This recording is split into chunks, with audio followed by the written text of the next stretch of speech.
Hello everyone, जय हिंद। Welcome to my channel live तक जीएस। आज हम आपको बीटीएससी यानी कि बिहार तकनीकी सेवा आयोग Bihar ANM auxiliary nursing midwifery का मॉडल प्रैक्टिस सेट का प्रैक्टिस करवाऊंगी। इसमें कुल 10 प्रैक्टिस सेट दिया गया है। आज मैं पहले सेट का प्रैक्टिस करवाऊंगी। तो जैसा कि मैंने आप सबको अपने मैराथन क्लास में बताई थी कि जल्द ही आपके लिए मॉडल प्रैक्टिस सेट लाऊंगी। तो इसमें कुल 100 प्रश्न होगा। यह एएनएम की परीक्षा के लिए बहुत ही महत्वपूर्ण होगा। तो जैसा कि आप सबको पता है कि परीक्षा अगले ही महीने होने वाला है, तो समय बहुत कम बचा है, इसलिए तैयारी में जोर शोर से लग जाइए। ऐसा मौका बार बार नहीं आता है। तो चलिए स्टार्ट करेंगे हम मॉडल प्रैक्टिस सेट का प्रश्न नंबर 1 से। त्रिकोणीय पट्टियों को प्राथमिक चिकित्सा और गलपट्टी के लिए घर में रखना अत्यधिक महत्वपूर्ण है। यह लिनेन के चौड़े वर्गाकार टुकड़ों को मध्य से कोणाकार काटकर बना ली जाती है, जिसकी माप होता है। कितना होगा इसका उत्तर? उत्तर है ऑप्शन नंबर 3, 36 से 40 इंच। त्रिकोणीय पट्टियों को प्राथमिक चिकित्सा और गलपट्टी के लिए घर में रखना अत्यधिक महत्वपूर्ण है। यह लिनेन के चौड़े वर्गाकार टुकड़े को मध्य से कोणाकार काटकर बना ली जाती है, जिसकी माप होता है 36 से 40 इंच। अगला प्रश्न देखेंगे, बच्चे को पहले स्तनपान से पहले देना चाहिए। पहले स्तनपान से पहले क्या देना चाहिए बच्चे को? तो इसका उत्तर हो जाएगा ऑप्शन नंबर 4, कुछ भी नहीं। ग्लूकोज भी नहीं देना चाहिए, पानी भी नहीं और चीनी भी नहीं। तो इसलिए उत्तर है ऑप्शन नंबर 4, कुछ भी नहीं। प्रारंभिक अवधि के दौरान स्तनपान, इसका उत्तर क्या हो जाएगा? बताइए। प्रारंभिक अवधि के दौरान स्तनपान स्वस्थ बच्चे के लिए अच्छा है, सही है। डॉक्टरों द्वारा अनुशंसित, यह भी सही है। नवजात शिशुओं में प्रतिरोधक क्षमता विकसित करने के लिए आवश्यक, यह भी सही है। तो इसलिए इसका उत्तर हो जाएगा ऑप्शन नंबर 4, ये सभी। अगला देखेंगे, रोगी देखभाल परियोजना की निम्नलिखित में से कौन सी विधि कुछ संसाधनों के साथ प्रयोग की जाने वाली क्रियात्मक और टीम विधि का एक संयोजन है? तो इसका उत्तर हो जाएगा ऑप्शन नंबर 2, मॉड्यूलर परिचर्या विधि। कौन सी विधि? मॉड्यूलर परिचर्या विधि एक संयोजन है। आगे देखेंगे, एमटीपी का संक्षिप्त रूप क्या है? एमटीपी का संक्षिप्त रूप क्या है? तो इसका उत्तर हो जाएगा ऑप्शन नंबर 4, गर्भावस्था का चिकित्सीय समापन। एमटीपी का संक्षिप्त रूप गर्भावस्था का चिकित्सीय समापन। ऑप्शन नंबर 4 इसका सही उत्तर है। आगे देखेंगे, युवावस्था के समय लड़कों में दिखाई देने वाला बदलाव का कारण बनता है। तो इसका उत्तर है, क्या हो जाएगा इसका उत्तर? उत्तर हो जाएगा ऑप्शन नंबर 4, टेस्टोस्टेरोन।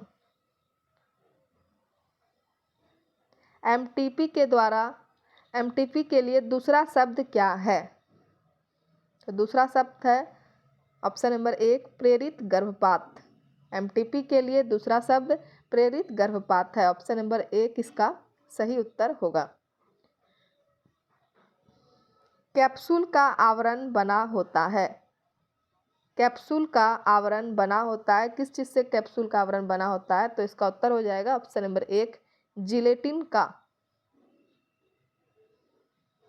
आगे है, स्तनपान करने वाले बच्चों में इसकी संभावना कम होती है। स्तनपान करने वाले बच्चों में किसकी संभावना कम होगी? इसमें आप ऑप्शन में देखिए, दस्त की संभावना कम होगी, कान में संक्रमण होने की संभावना कम होगी, निमोनिया की संभावना कम होगी। तो इसका उत्तर हो जाएगा ऑप्शन नंबर 4, उपरोक्त सभी। स्तनपान करने वाले बच्चों में इन सभी की संभावना कम होती है, दस्त, कान में संक्रमण और निमोनिया। आगे देखेंगे, अपने बच्चे को बीमारी से बचाने के अलावा स्तनपान का एक और फायदा क्या है? अपने बच्चे को बीमारी से बचाने के अलावा स्तनपान का एक और फायदा क्या है? तो पहला है, फार्मूला दूध की तुलना में माँ का दूध पचाने में आसान होता है, यह सही है। स्तनपान का दूध तैयार करने की आवश्यकता नहीं है, यह भी सही है। माँ का दूध मुफ्त और आसानी से उपलब्ध है, यह भी फायदा है। तो सही उत्तर क्या हो जाएगा? ऑप्शन नंबर 4 उपरोक्त सभी। अपने बच्चा को बीमारी से बचाने के लिए स्तनपान का एक और फायदा, यह तीनों हो जाएगा। तो इसलिए इसका सही उत्तर हो जाएगा ऑप्शन नंबर 4 उपरोक्त सभी। आगे देखेंगे, गर्भपात का एक संभावित लक्षण है।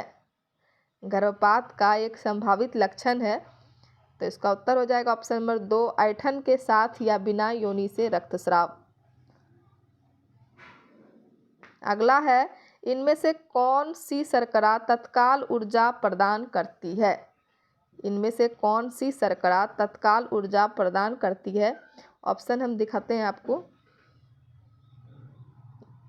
इसमें बताइए कौन सी ऊर्जा।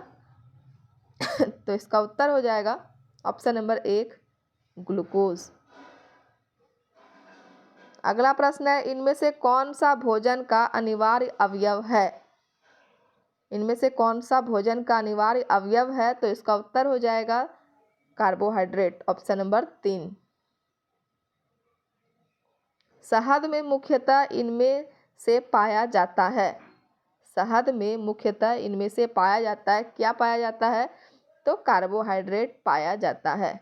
ऑप्शन नंबर 4 इसका सही उत्तर होगा। मासिक धर्म से कितने दिन पहले अंडोत्सर्ग होता है, ओव्यूलेशन होता है? मासिक धर्म से कितने दिन पहले ओव्यूलेशन होता है? तो इसका उत्तर हो जाएगा ऑप्शन नंबर 2 14 दिन पहले। एकीकृत बाल विकास परियोजना ICDS कब लागू हुआ? एकीकृत बाल विकास परियोजना ICDS कब लागू हुआ? तो इसका उत्तर हो जाएगा ऑप्शन नंबर 4 1975 ईस्वी में। फ्रेंड्स, सारे क्वेश्चन बहुत ही इंपॉर्टेंट है, इसलिए आप लोग ध्यान से इसको देखिए। राष्ट्रीय किशोर स्वास्थ्य कार्यक्रम में निम्नलिखित को छोड़कर सभी 6 प्राथमिकता वाले क्षेत्र हैं। राष्ट्रीय किशोर स्वास्थ्य कार्यक्रम में निम्नलिखित को छोड़कर सभी 6 प्राथमिकता वाले क्षेत्र हैं। तो इसका उत्तर है ऑप्शन नंबर 3 संचारी रोगों की परिस्थितियों का पता करना। आगे देखेंगे, निम्नलिखित में से कौन सा कथन किशोरी शक्ति योजना के बारे में सही है? निम्नलिखित में से कौन सा कथन किशोरी शक्ति योजना के बारे में सही है? तो इसका उत्तर हो जाएगा ऑप्शन नंबर 3 योजना का एक उद्देश्य उन्हें जीवन कौशल सीखने, स्कूल वापस जाने और समाज के उत्पादक सदस्य बनने की पहल करने वाले अवसरों से है। तो ऑप्शन नंबर सी इसका सही उत्तर हो जाएगा। किशोरी शक्ति योजना के बारे में सही कथन है हमारा ऑप्शन नंबर सी योजना का एक उद्देश्य उन्हें जीवन कौशल सीखने, स्कूल वापस जाने और समाज के उत्पादक सदस्य बनने की पहल करने वाले अवसरों से जोड़ना है। आगे देखेंगे,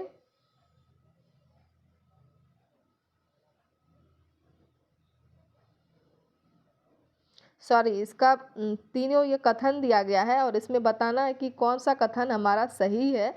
तो इसमें आप पहले पहला कथन देखिए, किशोरी शक्ति योजना जो है इसमें कौन कौन सा कथन हमारा सही होगा। तो योजना का लक्ष्य समूह 11 से 18 वर्ष की आयु की किशोरियों का है, यह हो गया। योजना को किशोर लड़कियों के विकास के लिए समग्र पहल के रूप में देखा जाता है, यह दूसरा कथन है। और तीसरा है योजना का एक उद्देश्य में उन्हें जीवन कौशल सीखने, स्कूल वापस जाने और समाज के उत्पादक सदस्य बनने की पहल करने वाले अवसरों से जोड़ना है। तो इसमें बताना है कौन कौन सा सही है। तो इसमें पहला और दूसरा जो था वो हमारा सही होगा, तो इसलिए ऑप्शन नंबर 3 इसका सही उत्तर होगा।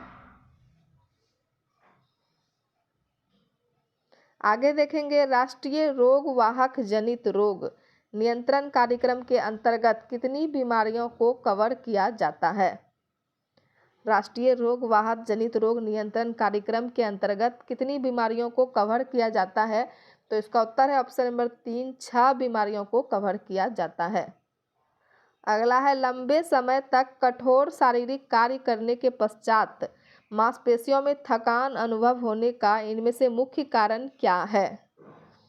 तो इसका उत्तर हो जाएगा ऑप्शन नंबर 4, ग्लूकोज का अवक्षय। ग्लूकोज का अवक्षय होने के कारण थकान अनुभव होने लगती हैं। अगला प्रश्न है, निम्नलिखित में कौन सा रोग मुख्य रूप से फेकल ओरल मार्ग से प्रसारित नहीं होता है? निम्नलिखित में से कौन सा रोग मुख्य रूप से फेकल ओरल मार्ग से प्रसारित नहीं होता है? तो इसका उत्तर हो जाएगा ऑप्शन नंबर 2, खसरा। अगला है, डायरिया के कारण मृत्यु का सबसे आम कारण क्या है? डायरिया के कारण मृत्यु का सबसे आम कारण क्या है? तो इसका उत्तर हो जाएगा ऑप्शन नंबर 2, निर्जलीकरण। अगला प्रश्न है, नवजात शिशु में फेफड़ों की कुल क्षमता कितनी होती है? तो इसका उत्तर हो जाएगा ऑप्शन नंबर 4, 150 मिली होती है। नवजात शिशु में फेफड़ों की कुल क्षमता 150 मिली होती है। अगला प्रश्न है, तीव्र रूमेटिक बुखार के नैदानिक निदान के लिए दिशा निर्देश किसने सुझाए? तो इसका उत्तर है ऑप्शन नंबर 1, डॉक्टर टी डिकेट जॉन्स ने सुझाए। आगे देखेंगे, शैशवावस्था के दौरान मायोकार्डिटिस का सबसे आम कारण क्या है? तो इसका उत्तर है ऑप्शन नंबर 3, कॉक्सैकी विसंक्रमण इसका आम कारण है। आगे देखेंगे, निम्नलिखित में कौन सा मृत टीका है? निम्नलिखित में कौन सा मृत टीका है? तो इसका उत्तर है ऑप्शन नंबर 4, रेबीज। कर्निकटेरस जो पीलिया की जटिलता के रूप में हो सकता है, एक रोग संबंधी स्थिति है, मस्तिष्क रोग संबंधी स्थिति है। कर्निकटेरस जो है, जो पीलिया की जटिलता के रूप में हो सकता है, यह मस्तिष्क रोग संबंधी स्थिति है। अगला प्रश्न है, स्तनपान कराते समय स्तन का कितना भाग शिशु के मुंह में होना चाहिए? तो इसका उत्तर है ऑप्शन नंबर 3, निपल और एरियोला का अधिकतम भाग। आगे है, निम्न में से कौन ऊर्जा और विटामिन प्रदान करता है? निम्न में से कौन ऊर्जा और विटामिन प्रदान करता है? तो इसका उत्तर है ऑप्शन नंबर 1, वसा। वसा जो है, यह ऊर्जा और विटामिन प्रदान करता है। अगला प्रश्न है, ट्यूबेक्टोमी में सर्जिकल द्वारा निम्न में से क्या हटाया जाता है? ट्यूबेक्टोमी में सर्जिकल द्वारा निम्न में से क्या हटाया जाता है? तो इसका उत्तर हो जाएगा ऑप्शन नंबर 3, फैलोपियन ट्यूब हटाया जाता है। ट्यूमर रोधी प्रतिजैविक दवाओं के उदाहरण क्या हैं? ट्यूमर रोधी प्रतिजैविक दवाओं के उदाहरण क्या हैं? तो इसका उत्तर है ऑप्शन नंबर 3, बाइलोमाइसिन, ब्लोमाइसिन और डॉक्सोरुबिसिन दोनों इसके उदाहरण हैं। तो ऑप्शन नंबर 3 इसका सही उत्तर होगा। मानव शरीर में उर्वरीकरण की प्रक्रिया कहाँ होती है? तो इसका उत्तर है ऑप्शन नंबर 3, डिंबवाही नलिका में होती है। मानव शरीर में उर्वरीकरण की प्रक्रिया डिंबवाही नलिका में होती है। अगला प्रश्न है, यौन प्रजनन के दौरान जब दो व्यक्तियों की युग्मक कोशिकाएं संयोजित होती है तो वे बनाती है, क्या बनाती है? तो इसका उत्तर ऑप्शन नंबर 2, युग्मनज बनाती है। यौन प्रजनन के दौरान जब दो व्यक्तियों की युग्मक कोशिकाएं संयोजित होती है तो वह युग्मनज बनाती है। आगे देखेंगे, निम्नलिखित में से कौन सा एक मानव नर प्रजनन तंत्र का घटक नहीं है? निम्नलिखित में से कौन सा एक मानव नर प्रजनन तंत्र का घटक नहीं है? तो इसका उत्तर है ऑप्शन नंबर 3, गर्भाशय सर्विक्स जो है, यह मानव नर प्रजनन तंत्र का घटक नहीं है। अगला प्रश्न है, यूनिसेफ से अंतर्राष्ट्रीय एवं आपातकालीन शब्दों को कब हटा दिया गया था? कब हटा दिया गया था? तो इसका उत्तर हो जाएगा ऑप्शन नंबर 3, 1953 ईस्वी में हटा दिया गया था। आगे देखेंगे निम्नलिखित में से कौन संयुक्त राष्ट्र के केंद्रीय आदेश में से एक है। तो इसका उत्तर हो जाएगा ऑप्शन नंबर 3, पूर्ण रोजगार प्रदान करना और आर्थिक विकास की शर्तें प्रदान करना। दोनों है, तो इसलिए इसका उत्तर हो जाएगा ऑप्शन नंबर 3। अगला प्रश्न है निम्नलिखित में से कौन सा विटामिन नियासिन के रूप में भी जाना जाता है और पाचन तंत्र के नई कार्यों में महत्वपूर्ण भूमिका निभाता है। तो इसका उत्तर हो जाएगा option number 3, vitamin B3। Vitamin B3 जो है यह नियासिन के रूप में जाना जाता है और पाचन तंत्र के कई कार्यों में महत्वपूर्ण भूमिका निभाता है। अगला प्रश्न है विटामिन ई की कमी से क्या होता है। विटामिन ई की कमी से क्या होता है। तो इसका उत्तर हो जाएगा ऑप्शन नंबर 3, मांसपेशियों में कमजोरी होने लगता है। विटामिन ई की कमी से मांसपेशियों में कमजोरी होने लगता है। अगला प्रश्न है निम्नलिखित में से किसके सेवन से खिलाड़ी में मानसिक और शारीरिक क्षमता बढ़ती है। किसके सेवन से। तो इसका उत्तर है ऑप्शन नंबर 1, उपचयी स्टेरॉयड के सेवन से खिलाड़ी में मानसिक और शारीरिक क्षमता बढ़ती है। अगला है गांवों में कितने मील के क्षेत्र में चिकित्सा का एक केंद्र अवश्य होना चाहिए। गांवों में कितने मील के क्षेत्र में चिकित्सा का एक केंद्र अवश्य होना चाहिए। तो इसका उत्तर है ऑप्शन नंबर 4, 5 मील के क्षेत्र में। आगे देखेंगे किसी व्यक्ति के संतुलित आहार में पोषक तत्वों की मात्रा निर्भर करती है। तो इसका उत्तर हो जाएगा ऑप्शन नंबर 4, आयु, लिंग एवं शारीरिक आवश्यकता पर किसी व्यक्ति के संतुलित आहार में पोषक तत्वों की मात्रा निर्भर करती है। अगला है दवाओं का किस प्रकार का नामकरण आकर्षक और याद रखने में आसान होता है। तो इसका उत्तर हो जाएगा ऑप्शन नंबर 3, मालिकाना नाम। दवाओं का मालिकाना नामकरण से आकर्षक और याद रखने में आसान होता है। अगला प्रश्न है देश भर के लगभग कितने प्रतिशत डॉक्टरों ने कार्यस्थल पर हिंसा का सामना किया। तो इसका उत्तर है ऑप्शन नंबर 3, 75% डॉक्टरों ने कार्यस्थल पर हिंसा का सामना किया। अगला प्रश्न है आईसीएन के अनुसार आचार संहिता के कितने मूल नियम हैं। आईसीएन के अनुसार आचार संहिता के कितने मूल नियम हैं। तो इसका उत्तर हो जाएगा ऑप्शन नंबर 1, 4 मूल नियम हैं। फ्रेंड्स, अगर आपको वीडियो अच्छा लग रहा हो तो वीडियो को लाइक कीजिए, कमेंट कीजिए और ज़्यादा से ज़्यादा शेयर कीजिए। अगला प्रश्न है निम्नलिखित में से किसमें प्रोटीन सर्वाधिक पाया जाता है। निम्नलिखित में से किसमें प्रोटीन सर्वाधिक पाया जाता है। तो इसका उत्तर है ऑप्शन नंबर 1, सोयाबीन। सोयाबीन में प्रोटीन सर्वाधिक पाया जाता है। निम्न में से किससे ऊर्जा प्राप्त नहीं होती है। निम्न में से किससे ऊर्जा प्राप्त नहीं होती है। तो इसका उत्तर हो जाएगा ऑप्शन नंबर 4, विटामिन से ऊर्जा प्राप्त नहीं होती है। अगला प्रश्न है जिला अस्पतालों में स्वास्थ्य कार्यकर्ताओं की सूची में शामिल होते हैं। तो कौन शामिल होंगे। तो इसका उत्तर हो जाएगा ऑप्शन नंबर 4, उपरोक्त सभी। नैदानिक सहायक, नर्स और स्वास्थ्य सहयोगी तीनों जिला अस्पतालों में स्वास्थ्य कार्यकर्ताओं की सूची में शामिल होते हैं। अगला है कौन सा नर्सिंग हस्तक्षेप शुरू में उपयुक्त होगा जब एक नर्स तत्काल प्रसवोत्तर अवधि में एक माता के गर्भाशय फंडस का आकलन करती है। यह पाती है कि गर्भाशय नरम और दलदली लगता है। तो इसका उत्तर हो जाएगा ऑप्शन नंबर 3 और तीसरा ऑप्शन है हमारा इधर। यहाँ पे पहला है थक्कों को उभारने में सहायता करने के लिए गर्भाशय में दबाव डालिए। दूसरा है रोगों के पैरों को ऊपर की ओर उठाइए। और तीसरा हो जाएगा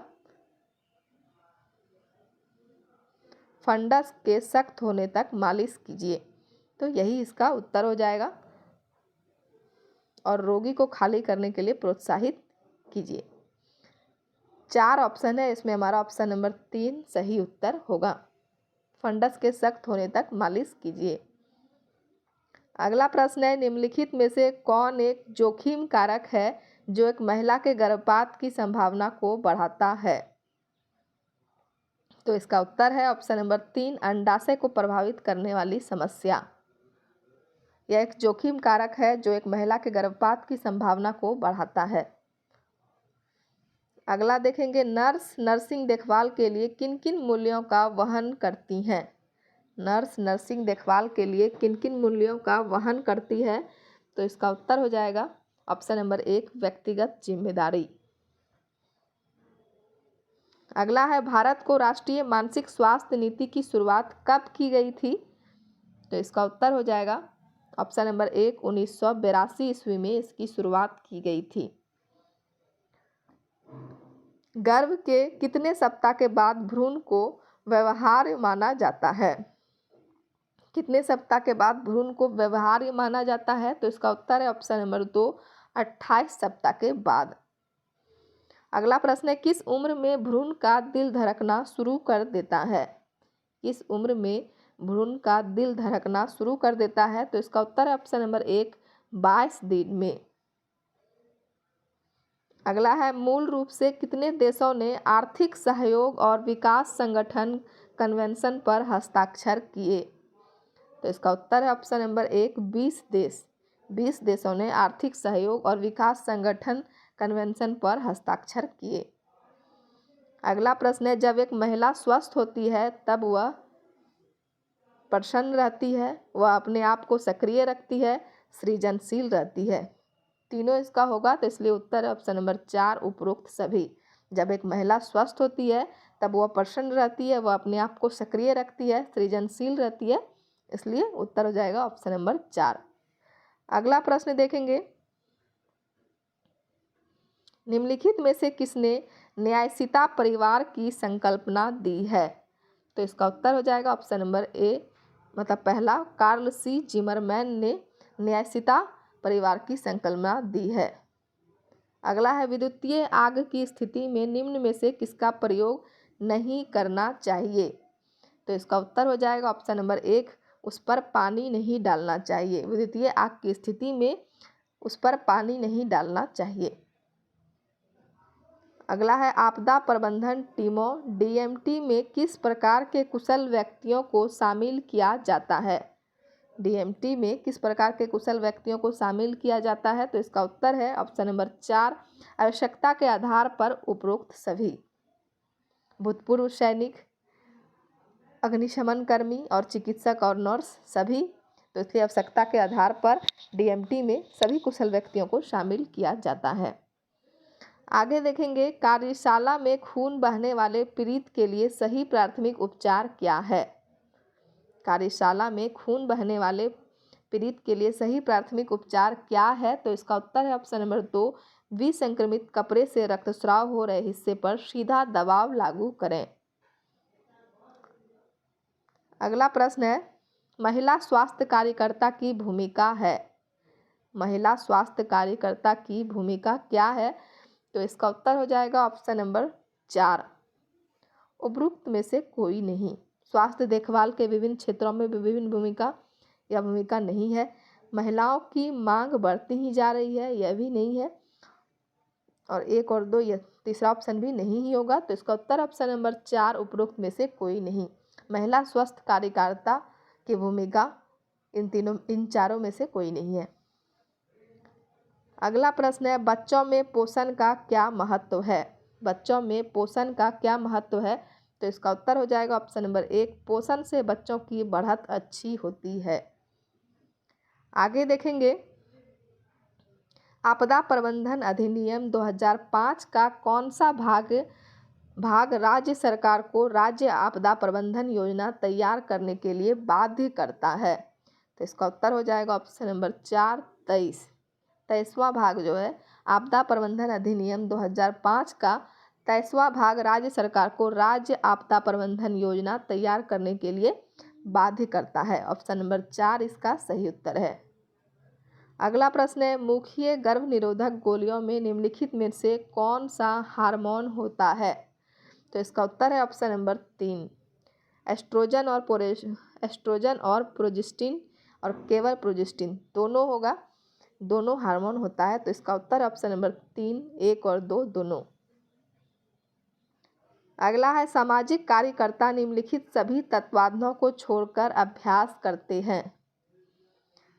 तो हानि के लिए सामाजिक कार्यकर्ता निम्नलिखित सभी तत्वादनों को छोड़कर अभ्यास करते हैं। तो इसका उत्तर है ऑप्शन नंबर 3, हानि के लिए।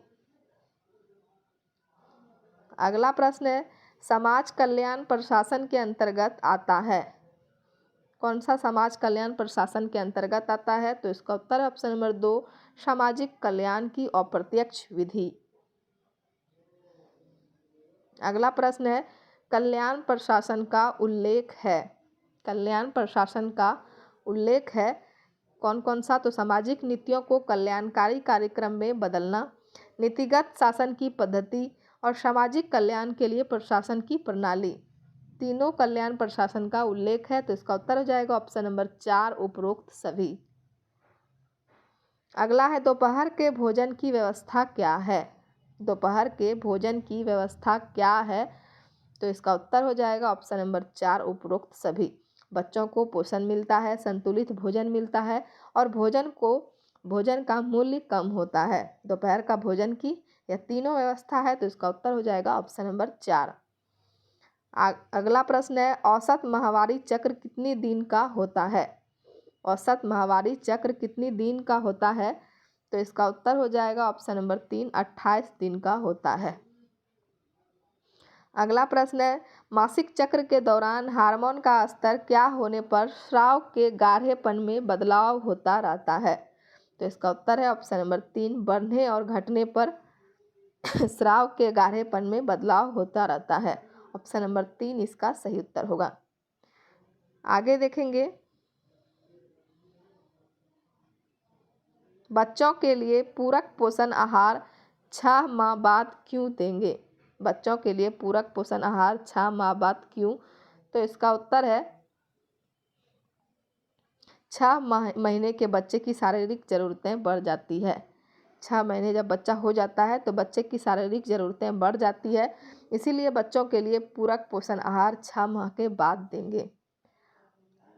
अगला प्रश्न है, बच्चे को खाना देने की मात्रा 1 से 7वें माह में कितनी होनी चाहिए? बच्चे को खाना देने की मात्रा 1 से 7वें माह में कितनी होनी चाहिए? तो इसका उत्तर है इसका उत्तर हो जाएगा नरम दाल, दलिया और दाल चावल तीनों होनी चाहिए। तो इसका उत्तर हो जाएगा उपरोक्त सभी।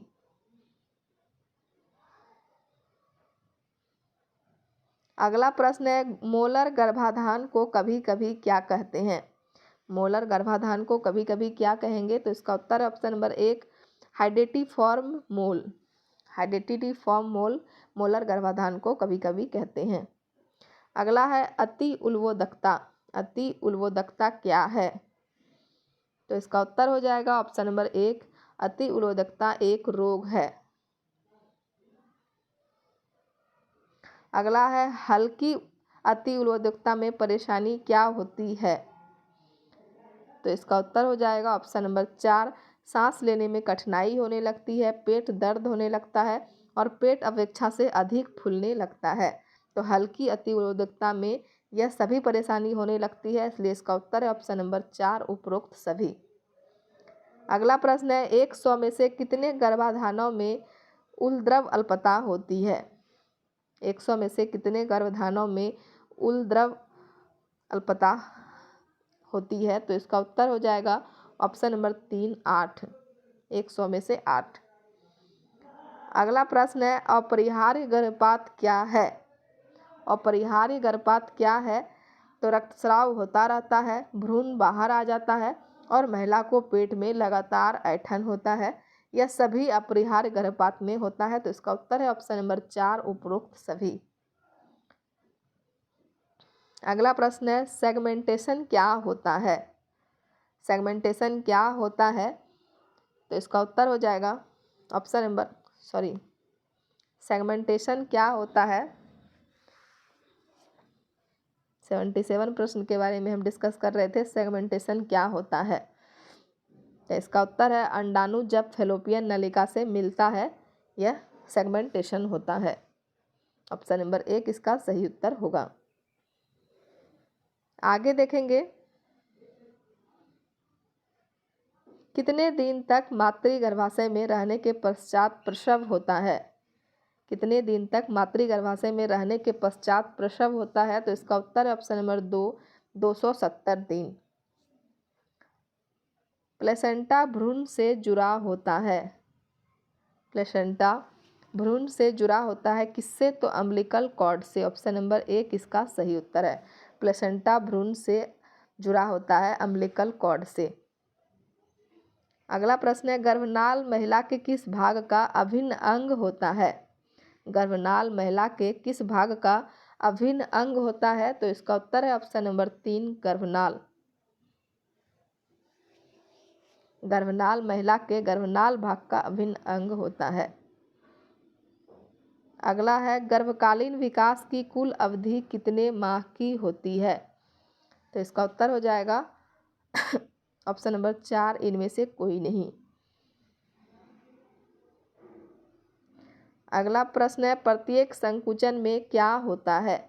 प्रत्येक संकुचन में क्या होता है? तो इसका उत्तर है, गर्भाशय शिशु को नीचे की ओर धकेलता है। यह होता है सर्विक्स खुलता है और पतला हो जाता है। यह भी सही है। पहले चरण के अंत तक सर्विक्स पूरी तरह खुल जाता है। तो इसका उत्तर हो जाएगा ऑप्शन नंबर 4 उपरोक्त सभी। अगला प्रश्न है, शिशु के दिल की निगरानी कैसे की जाती है? शिशु के दिल की निगरानी कैसे की जाती है? तो इसका उत्तर है ऑप्शन नंबर 4 उपरोक्त सभी। प्रसव के दौरान शिशु के दिल की निगरानी प्रसव के दौरान की जाती है, भ्रूणीय अवलोकन द्वारा और शिशु की हृदय गति की माप के जरिए। तो इसलिए इसका उत्तर हो जाएगा ऑप्शन नंबर 4 उपरोक्त सभी। अगला प्रश्न है, प्रसव का दूसरा चरण तब शुरू होता है जब क्या? तो इसका उत्तर है ऑप्शन नंबर 2 जब सर्विक्स पूरी तरह फैल जाता है। प्रसव का दूसरा चरण तब शुरू होता है जब सर्विक्स पूरी तरह फैल जाता है। ऑप्शन नंबर 2 इसका सही उत्तर होगा। आगे देखेंगे, क्राउनिंग क्या है? क्राउनिंग क्या है? तो इसका उत्तर हो जाएगा ऑप्शन नंबर 4 इनमें से कोई नहीं। योनिमुख खुलता है, यह नहीं है। योनिमुख संकुचित होता है, यह भी नहीं है। योनिमुख बंद हो जाता है, यह भी नहीं है। इन तीनों में से कुछ भी नहीं है। तो इसका उत्तर हो जाएगा इनमें से कोई नहीं। अगला प्रश्न है, गर्भकालीन अवधि में कितने चरण होते हैं? गर्भकालीन अवधि में कितने चरण होते हैं? तो इसका उत्तर है ऑप्शन नंबर 3 3 माह के चरण होते हैं। अगला है, मिस्ड गर्भपात क्या है? मिस्ड एबॉर्शन जो होते हैं यह क्या है? तो इसका उत्तर है ऑप्शन नंबर 3 गर्भावस्था खुद से खत्म हो जाती है, यह मिस्ड गर्भपात है। अगला है, शिशु का सिर आमतौर पर किस तरफ निकलता है? शिशु का सिर आमतौर पर किस तरफ निकलता है? तो इसका उत्तर हो जाएगा ऑप्शन नंबर 4 सबसे पहले पैर की तरफ। शिशु का सिर आमतौर पर सबसे पहले पैर के तरफ निकलता है। अगला है, किस मुद्रा में बैठने से पेरू पूरी तरह खुल जाता है? पेल्विस जो है यह पूरी तरह किस मुद्रा में बैठने पर खुल जाता है? तो इसका उत्तर हो जाएगा ऑप्शन नंबर 1 खड़ी मुद्रा में बैठने से। इसको स्क्वैट भी कहते हैं। तो इस तरह के मुद्रा में बैठने से पेरू पूरी तरह खुल जाता है। अगला प्रश्न है, कोरियन किस सप्ताह में विकसित होता है? कोरियन जो होता है यह किस सप्ताह में विकसित होता है? तो इसका उत्तर है ऑप्शन नंबर 2 दूसरे सप्ताह में कोरियन विकसित होता है। अगला है, अधूरा गर्भपात से क्या तात्पर्य है? अधूरा गर्भपात से क्या तात्पर्य है? तो इसका उत्तर है ऑप्शन नंबर 4 उपरोक्त सभी। महिला को भारी रक्तस्राव होता है, पेट के निचले हिस्से में तेज दर्द होता है और भ्रूण का कुछ ही भाग बाहर आ पाता है। तो यह सभी इसमें इसका तात्पर्य है। तो इसका उत्तर हो जाएगा ऑप्शन नंबर 4। अगला है, कौन सी नारी ऋणात्मक ऊर्जा का प्रवाह करती है? कौन सी नारी ऋणात्मक ऊर्जा का प्रवाह करती है? तो इसका उत्तर ऑप्शन नंबर 3 ईड़ा। आगे देखेंगे, नारकोटिक्स ड्रग्स पर एकल अभिसमय कब लागू किया गया? नारकोटिक्स ड्रग पर एकल अभिसमय कब लागू किया गया? तो इसका उत्तर है ऑप्शन नंबर 3 1967 ईस्वी में लागू किया गया। अगला प्रश्न है, पहले बच्चे के जन्म के बाद कितने वर्षों के अंतराल को बनाए रखना एएनएम की प्राथमिक उत्तरदायित्व में से एक है? तो इसका उत्तर है ऑप्शन नंबर 1, 3 वर्षों तक। पहले बच्चे के जन्म के बाद 3 वर्षों के अंतराल को बनाए रखना एएनएम की प्राथमिक उत्तरदायित्व में से एक है। अगला प्रश्न है, कोलेजन क्या है? कोलेजन क्या है? तो इसका उत्तर हो जाएगा ऑप्शन नंबर 1, प्रोटीन। कोलेजन एक प्रोटीन है। अगला है, कुपिका मानव शरीर में क्या करता है? कुपिका मानव शरीर में क्या करता है? तो इसका उत्तर है ऑप्शन नंबर 4, इनमें से कोई नहीं। रक्त प्रवाह भी नहीं करता है, वायु प्रवाह भी नहीं करता है, हीमोग्लोबिन का भी प्रवाह नहीं करता है, तो इसलिए इसका उत्तर हो जाएगा ऑप्शन नंबर 4, इनमें से कोई नहीं। अगला है, त्वचा की 2 प्रमुख परतें हैं। त्वचा की 2 प्रमुख कौन कौन सी परतें हैं? तो इसका उत्तर है ऑप्शन नंबर 2, एपिडर्मिस और डर्मिस। अगला है, किस धारा के तहत भारत में आत्महत्या माना जाता है? किस धारा के तहत भारत में आत्महत्या माना जाता है? तो इसका उत्तर है ऑप्शन नंबर 1, धारा 309 के तहत। अगला प्रश्न है, अभिशप्त डिंब में भ्रूण कहाँ विकसित होता है? अभिशप्त डिंब में भ्रूण कहाँ विकसित होता है? तो इसका उत्तर है ऑप्शन नंबर 4, थैली के अंदर विकसित होता है। निम्नलिखित में से कौन मानव श्वसन तंत्र के अंग हैं? निम्नलिखित में से कौन मानव श्वसन तंत्र के अंग हैं? तो इसका उत्तर है ऑप्शन नंबर 4, उपरोक्त सभी। ट्रेकिया, डायफ्राम और फेफड़े, यह तीनों मानव श्वसन तंत्र के अंग हैं, तो इसका उत्तर हो जाएगा ऑप्शन नंबर 4, उपरोक्त सभी। यह हमारा अंतिम प्रश्न था। वीडियो समाप्त करेंगे। अगर आपको वीडियो अच्छा लगा हो तो वीडियो को लाइक कीजिए, कमेंट कीजिए और ज़्यादा से ज़्यादा शेयर कीजिए, ताकि सभी एएनएम बहनें के पास हमारा वीडियो पहुंच सके और वो लोग हमारा वीडियो का लाभ उठा सकें। धन्यवाद। मिलते हैं अगले वीडियो में।